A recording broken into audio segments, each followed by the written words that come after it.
S-a spălat foarte mult.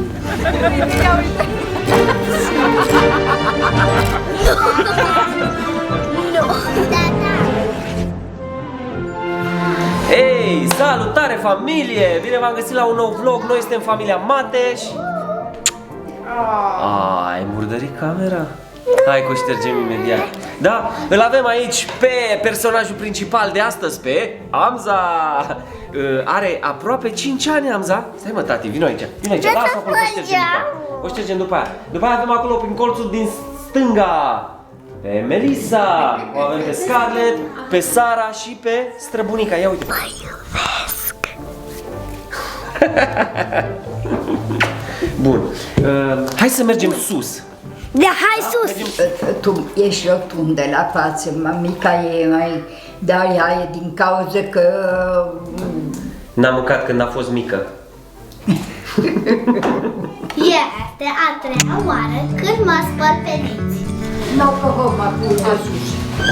Haide, Amza, sunt aici, Amza. Uite, suntem aici sus, în partea de sus a casei noastre, deasupra bucătăriei. După cum știți, aici avem hamacul pe care l-am pus anul trecut, exact înainte să plecăm în Africa. Aici avem leagănul, da, cu partea de jos de canapele. Iar aici suntem exact deasupra bucătăriei, după cum vedeți. Și în partea asta, vedeți, am pus o canapea. Și superbă, cu niște perne extraordinare. Noi când ne-am așezat pe ea, efectiv ne-am îndrăgostit de ea. Și noi ne-am ales culorile, noi ne-am ales textura. Stai mă puțin, iubita, auziți, trebuie să vedeți cum am ales canapeaua aceasta. Este de la Mobila, Dalin, la Brașov. Distribuitorii și așa, sunt niște prieteni ai noștri pe care vi recomandăm. Și vreau să vedeți, acum câteva luni în urmă, când încă era vegetație afară și nu era zăpadă, să vedeți cum am ales-o. Și după aia o să revenim foarte repede înapoi. Hello! Bine ați venit, dragilor! Salut! Bine ați venit! Salut! Deci, suntem la Dalin, aici la depozit în Brașov, în Hărman, mai exact. O să vă las în descriere adresa showroom-ului de aici, de fapt al depozitului. Prima dată trebuie să dăm o tură, să vedem ce opțiuni avem. Asta cred că e prima chestie. Se poate comodă. Uite ce comodă e. Asta e foarte fain. Ideea e că fiecare canapea se poate schimba materialul, se poate pune orice material vrem, orice culoare la perne, deci e vorba strict de model. După aia se poate modifica, nu? Și pernele conțin un amestec de puf de gâscă cu puf siliconat. Tu când dormi, eu te muști. Băi! Da, e o canapea modulară și practic putem să o dezvoltăm cu fiecare modul individual. Aici avem colțari, da? O ladă de depozitare unde putem să punem așternuturile. Da, și aici avem pat extensibil, trebuie să o ridicăm așa. Hai să alegem țesăturile, pentru că aici din nou este o mare schemă, pentru că sunt țesături pe care le poți spăla foarte bine și se pot murdări de orice vreți voi, că se curăță oricum. Fiind disponibile peste 600 de materiale. Deci cât? E cam 600. Vezi ce ne chinuim noi aici să alegem. Dar e greu când ai prea multe opțiuni. Da. Să știi, e un pic greu. Asta e rolul nostru, ca să vă îndrumăm sau să vă ajutăm ca să faceți alegerea cea mai potrivită pentru voi. Hai să tot reducem. Voi sunteți o familie foarte activă și aveți mulți prieteni. Sunt câteva materiale mai speciale. Una ar fi acesta Aqua Clean, care mizeria înghețată, tu mănânci înghețată, ciocolată, da? Da. Ok, sau cafeaua sau vinul. Așa. Dacă cumva îl verși pe țesătură, pe canapea, nu pătrunde în structura firului și rămâne între țesătură. Și se curăță acolo, la vetă sau așa, imediat se curăță. Cu apă. De aceea îi spuneam. Deci ca și material mergem pe Aqua Clean, că ăla se spală și super practic. Și ca și culoare vreau foarte tare ceva deschis. Puteți să faceți mai multe canapele într-una singură. Dacă alegem o bază bună, pe ea putem să dezvoltăm, să construim. Da. Deci cu o bază bună putem să facem 2-3 seturi de perne sau huse diferite, pentru că o altă caracteristică la această canapea care vă place foarte mult este faptul că husele se dau jos și se pot curăța individual. Și mai mult decât atât, puteți alegeți 2, 3, 4 culori și să aveți o altă canapea în funcție de eveniment. Da, dragilor, dacă vreți să găsiți Mobila Dalin în Brașov, vă las în descriere adresa, acolo îi găsiți și pe prietenii noștri Ovidiu și Roxana, iar pe mobiladalin.ro găsești toate showroom-urile și depozitele din toată țara, plus că găsești toată gama completă de produse, după cum ai văzut, poți să o faci super custom.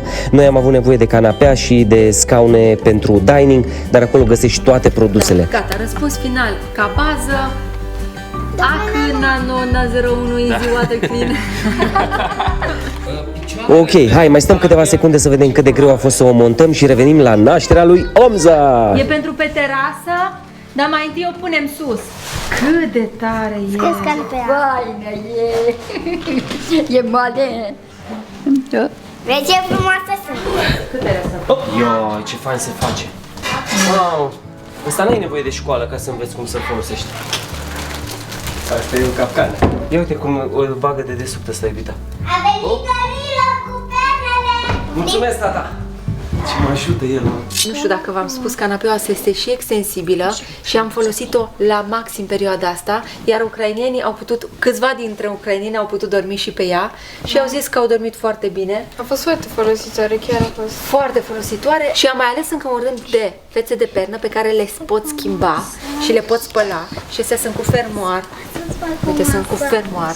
Se desfac super fain și mai am alte nuanțe. Ia uite. Da, deci e complet custom, adică poți să-i alegi ce culori vrei. Dacă vrei să faci pe toată roz, poți să faci toată roz. Da, dar Scarle cât de voia. confortabilă e. Despre asta e vorba. Asta e ceea ce ne place Asta cel e mai tare. cel mai tare. Sincer, asta am planificat-o pentru terasa de jos. Doar că văzând cât de faină e, cât de confortabilă și cât de... Am adus-o sus un pic provizoriu pentru că nu mai aveam răbdare și am zis nu, eu nu vreau asta să o dau afară, este prea faină. Și avem prietenii noștri Ovidiu și Căsuța Dîrlea care sunt chiar în Brașov și dacă sunteți din zona Brașov e foarte tare să vă putem lăsa contactul lor și ei vă pot ajuta cu culori, tot ce vreți. Și uite, așa și astăzi să avem o seară specială în care vom urmări Nașterea lui Amza. Yay! Eu nu vreau să văd pe a mea. Nașterea lui Amza. Nașterile pe care le-am avut au fost unele foarte faine, nu am avut traumă cu niciuna dintre ele și cel mai tare lucru pentru mine a fost că Paul a putut fi prezent și a filmat totul bine, cu decență, adică diabile și putem arăta pentru că nu, este un cadru privat. Este ok. Și mă bucur foarte tare că am filmulețe de la toate 3 nașterile. M-am gândit că poate sunt persoane care vor fi ajutate văzând că o naștere nu e neapărat traumatizantă și, nu știu, mie mi-a plăcut, eu am numai amintiri frumoase. Da, mi-a plăcut momentul ăla. Nu, momentul ăla este unic. Momentul ăla în care aștepți, chiar dacă doare, chiar dacă... Da, este un moment fain și în special pentru că Paul a fost la toate cele 3 nașteri cu mine și m-am simțit susținută. Da. Care a fost cea mai ușoară naștere? Cred că a ta mi s-a părut destul de lungă. Am stat în travaliu destul de mult, deși am născut repede, cu toate cele 3 nașteri.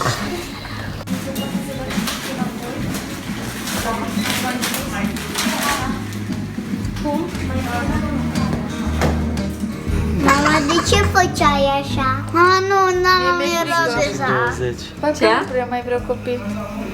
Să spre mea. Come on! Mi-e groază de momentul ăsta. Da, dar și după ce treci de el. Ce?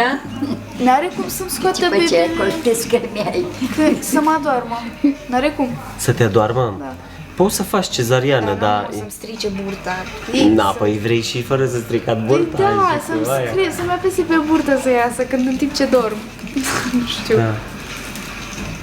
N-are cum, trebuie să tai burta. Băi, tati, Uite, știi cine e acolo? Nu. Tu ești. Tu știi cât de curios eram să văd, tot gândeam, bă, oare cum o să arate bebelușul Amza? Cum o să arate el? Blond.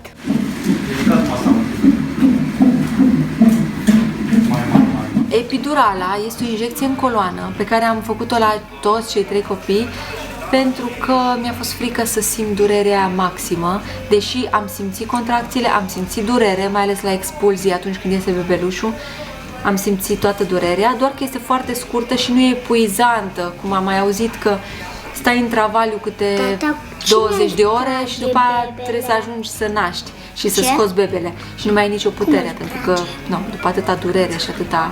Întreba Amza că cine îl trage afară pe bebe.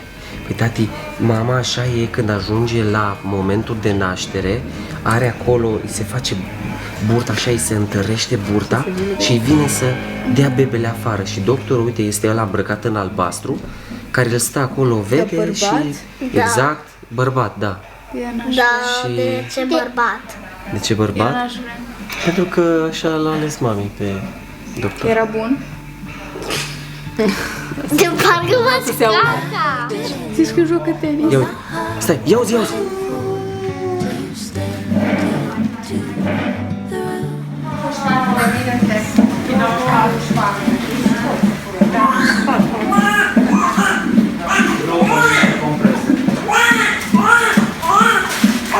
Aici am simțit dintr-o dată că nu mă mai doare și că a ieșit.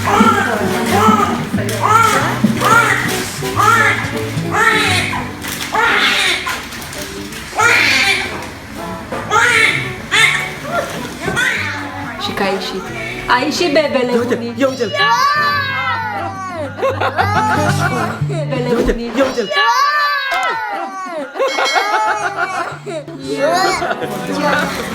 Cam scurt în cordonul, da? Asta e.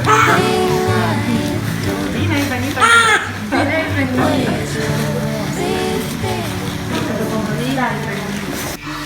Ce mă?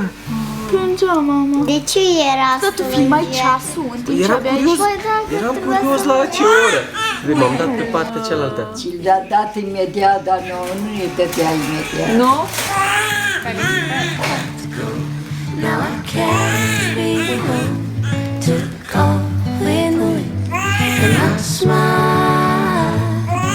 See, I was told the dreams were made to be believed in, so I put every single tear in. But you said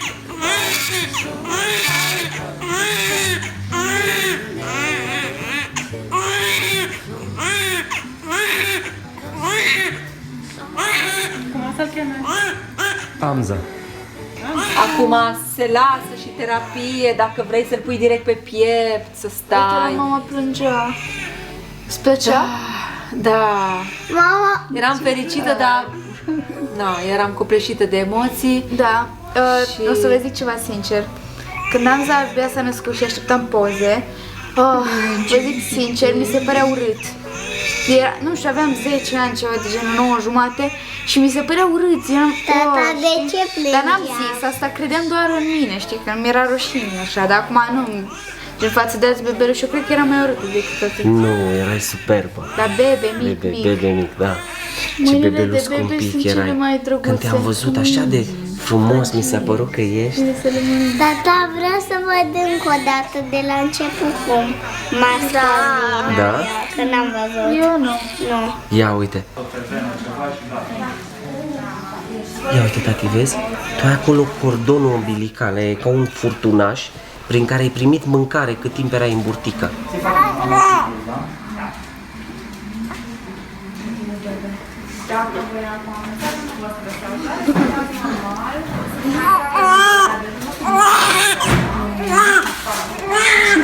Ia ce plânge, Amza.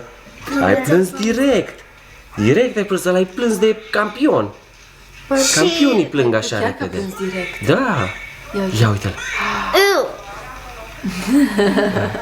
Tata, de Bun. Cu degetul mic, vezi? Da, ca ăla. Și eu pot să fac asta. Și eu pot. și eu. Ce eram plin Asta așa mai de despărțit. sânge, de ce? Pentru că acolo în burtică la mami tot timpul este un fel de sânge, de lichid, așa. Ia, să Ia văd uite-l asta. așa. Ia uite. Aici o să blurăm puțin partea aia acolo. Pentru ca să nu mai doare jos, da?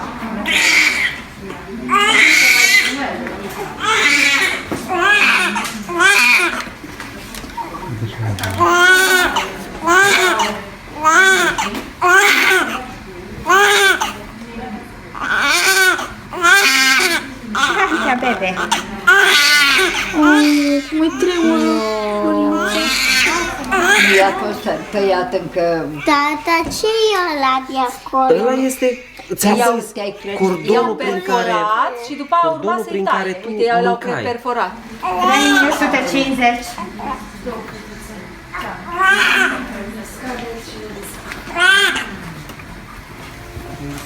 Da.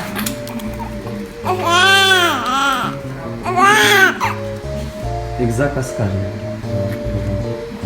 Exact ca scarne. Tata, cum a cântărit? A vrut să vadă câte kilograme Bunica, ai. cum ți se par nașterile? Nașterea asta față de ce naștere ai avut tu? Cât e Cum greu ți să se duci? pare nașterea asta față de ce naștere ai avut tu? Eu pe primul copil l-am născut foarte ușor. Foarte ușor. Și, de fapt, eu n-am avut dureri de naștere decât numai la tărnițu, atâta. Cum dureri? N-am avut dureri. Când ai născut? Da. Cum adică? Cum? Nu, Deloc? Așa. Decât numai când mă descremeai ca să iasă copilul, atâta. Dar restul nu. Și nici după aia.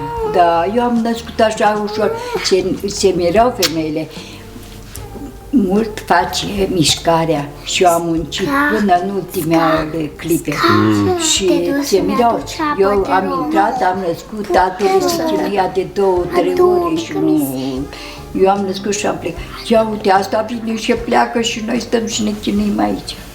Depinde cum te delați. Și dacă faci mișcare, delatați, ea devine de la sfânt. Fac mișcare, gata. Noi de-aia am născut ușor. Și eu am fost foarte activă. Încă... Da.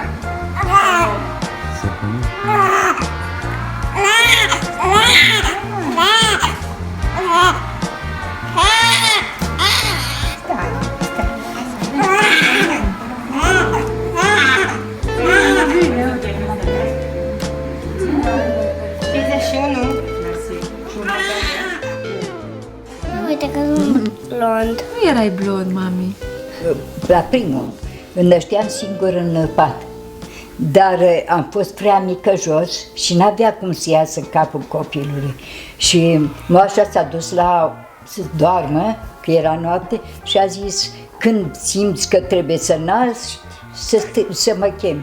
Și eu am strigat, dar ea n-a auzit. Și când a venit în sfârșit, i-am zis că să știți că după aia nu mai aveam nimic. Să știți că eu trebuiam să nasc. Și urcă-te sus. Când a văzut, aureu, a chemat medicul de la gardă, m-a tăiat, m-a apăsat pe burtă, atunci m-a durut. Și a ieșit copilul. Dar dacă nu eram mică, nășteam singur. Ai zis că pentru că ai făcut foarte multă mișcare, din cauza aia ai putut s-a pregătit colul și copilul și naști foarte ușor. Da. Din cauza asta și eu am fost o gravidă foarte activă, n-am fost de pe un pat pe altul. Și din cauza asta am avut, nu știu, nașteri ușoare. Cred că și din cauza asta, cred că și genetic, deși a durut, la mine a durut. La mine n-a durut. Deci eu nu înțeleg cum o naștere fără dureri deloc. Eu mi-am făcut epidurală și tot a durut. Pentru că mi-au lăsat epidurala, se poate pune în funcție cu procentaj, mai puternic, mai slab. Mi-a lăsat destul de slab ca să se simtă bine contracțiile când se împingi, știi? Nu mai Uite ce era drăguț. Ia uite. Efectiv, nu Stai mai numai puțin să-l pun. Trebuie să te pup, Amza. Ia uite aici. Ia uite-l pe Amza. Trebuie să te pup, Amza. Vezi? Scrie Pentru băiețel, Mateș Amza, 30/05/2017. 3 kg 150 ai avut, mami. Da, și lungime 51 de centimetri. Erai destul de lunguț. Am născut pe toți copiii, am născut la 38 de săptămâni eu. Uite cum dorm tu, Amza. Oh, ce drăguț. Da, Nu dorm, bunii. Veghezi. Nu dorm. Dar ce făceai tu aici? Visam. Stătea cu ochii închiși. Bă, pentru mine a fost foarte faină experiența că am putut să fiu acolo alături de tine, iubi. Și știi, să trăiesc momentul deodată cu tine, știi, chiar că eu nu am fost în pielea ta cu durere, așa, eu mai mult eram ca la spectacol, dar am fost acolo, erai știi? pregătit, abia așteptai, erai... A fost fain. Mi-am dorit să fiu la nașterea copiilor acum 14 ani, când Melissa s-a născut. Era o chestie destul de nouă și destul de unică la momentul ăla. Să stai cu soția să nască, știi? Da, acum mai sunt 10 ani. Acum parcă e tot mai normal. Dar la momentul ăla era o chestie foarte fancy, știi? Da, am și căutat, s-a deschis o clinică privată atunci în Brașov și eram atât de tare îmi doream să nasc cu tine, iubi, lângă mine. Da, a fost ploaie așa și era... Și minte? Că am venit când să-l luăm pe Amza și am venit și eu și nu să-l vedem, de fapt nu să-l luăm. Și eu i-am făcut felicitare mama. Și după aia vrem să ne ducem să vedem pe mama și pe Amza și zice doamna aia că copiii n-au voie. Și am început să plângem eu cu scarle și după aia ne-a lăsat până la urmă, da. Exact, avem filmare. Când ați urcat atunci să vezi și fețe au. Și eu am alunecat pe scări, o să vezi că... Da? Da, că eu aveam Ții tu minte asta? șlapi, da. Wow! Ia uite-le, ia uite-le, ia uite-le! Stai, că imediat cad. Uite! Și-am zis că uite, am o șlap. Deci ați venit voi așa cu... Da! Ce frumoase erați! Acum mă uit. Adică și acum sunteți din ce în ce mai frumoase. Dar erați frumoase! Ce te-a întrebat dacă ai chiloți? Da. Eram doar cu cămașă. Ți-a dus hainele astea deschise? Ce frumoasă era, iubit. Da. Să mă că zici că eram o balenuță. Nu, asta e, dar erai frumoasă, tare. Dar bine, scuma mai normal. Doamne, dar am poze și minte era mult mai mare. Da. Cum își mișcă trist. Te-ați mâncat, Sunteți trei, sunteți mulți. Trei, iubi. Uite, râde. Ce frumos deja era a doua zi. Era altă se face deluși. poftă de bebe.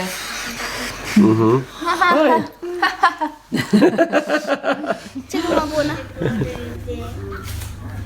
Da. Și am văzut că e mare îmbrăcăminte. Tu, Scarlett, ce personaj ești tu, bă, de când ești mică? Îmi place și mai mult. E doar de tine mică. Da? Da. Că e mare. Și de sca. Ce mare e! Îi place liber față de burtă. E ăsta mic? Păi cine să fie? Rolul principal de azi. Ai. Îi place să audă pe el. Tu ești, da. Eu? Păi cum?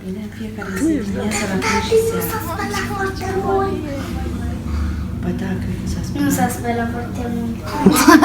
Uite, și acum va face privirea când îi cade fața așa. Dar ce? Scarlett, Ce vrea să vrea să se dea cu dezinfectant pe mâini și vrea să-l atingă. Nu s-a spălat foarte mult. Nu s-a spălat foarte mult. Nu, așa. Dar ce voce aveai, Melissa? Știu. De era fieră. Acum vorbește așa. Nu mi s-a spălat vocea. Pentru că tu acum o să te pregătești, te speli, când ajungi acasă, te speli diseară, te speli. Nu se plânge de puțin. Da?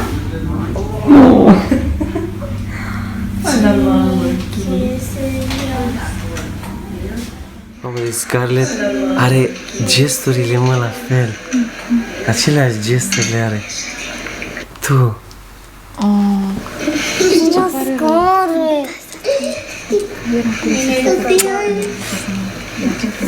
Eu mă uit la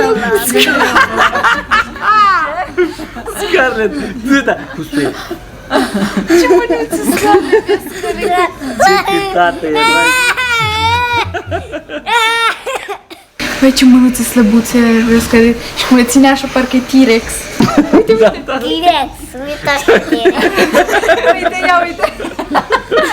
Intrați în aplicație? Cred că ar trebui să ne filmăm non-stop. Ca să... Cât avea ea? Bagi direct în bidon și... Da, așa direct de la sân, să tragi. Bine, că să te speli pe dinți. Fițe. Ce fițe tu? Dar și bebe are microb și dacă... Nu are niciun microb. Niciun microb n-are. Mamă, ce voce aveai, Mihai. Mă șochezi, eu am uitat. Da. Acum mă simt bărbată.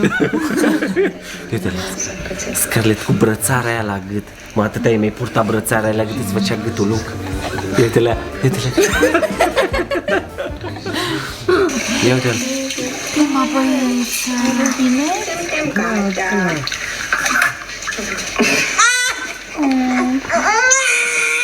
Asta nu ți-a plăcut că te-am scos?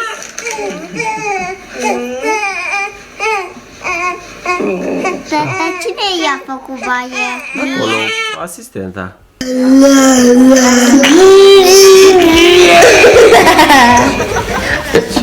Eu fac caca aici pe jos. Ce?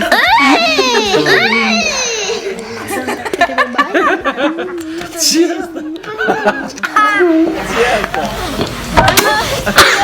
Și te-am furat telefonul. Ți-am furat telefonul. Deci copiii erau cu tine acum și eu eram la maternitate. Cred că.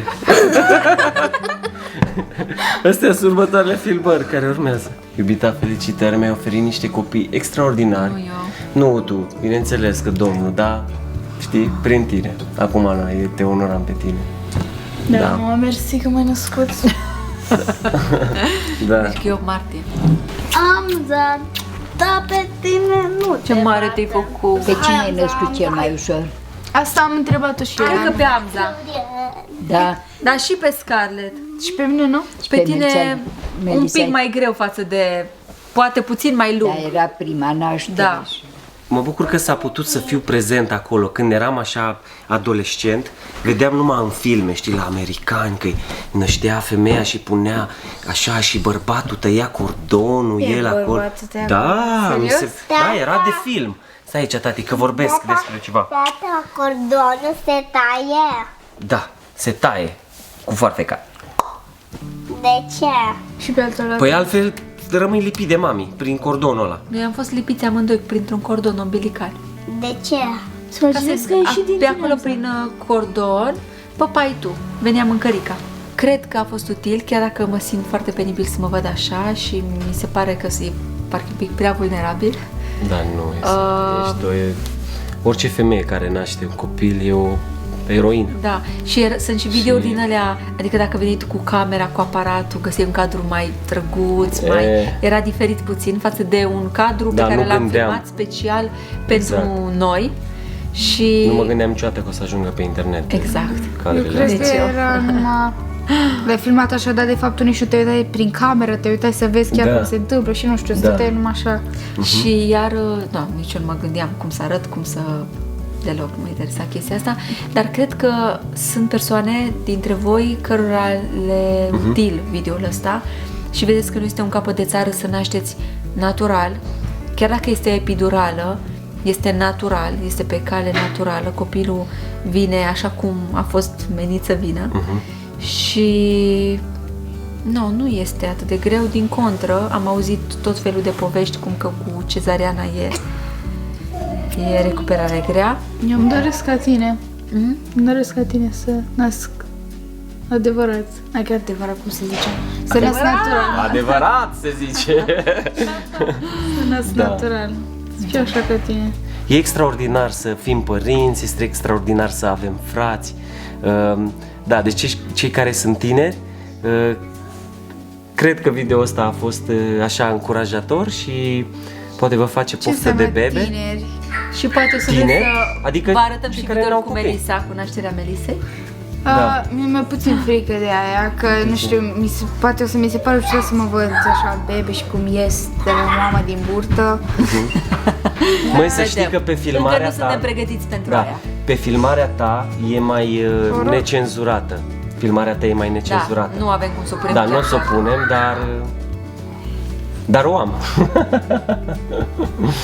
Nu uitați de un like și un subscribe pentru că ne ajută. Adică dacă vreți să dați like pentru că v-a plăcut video, noi ne-am bucurat foarte tare și să aveți o zi frumoasă. Pa, pa! Pa, pa!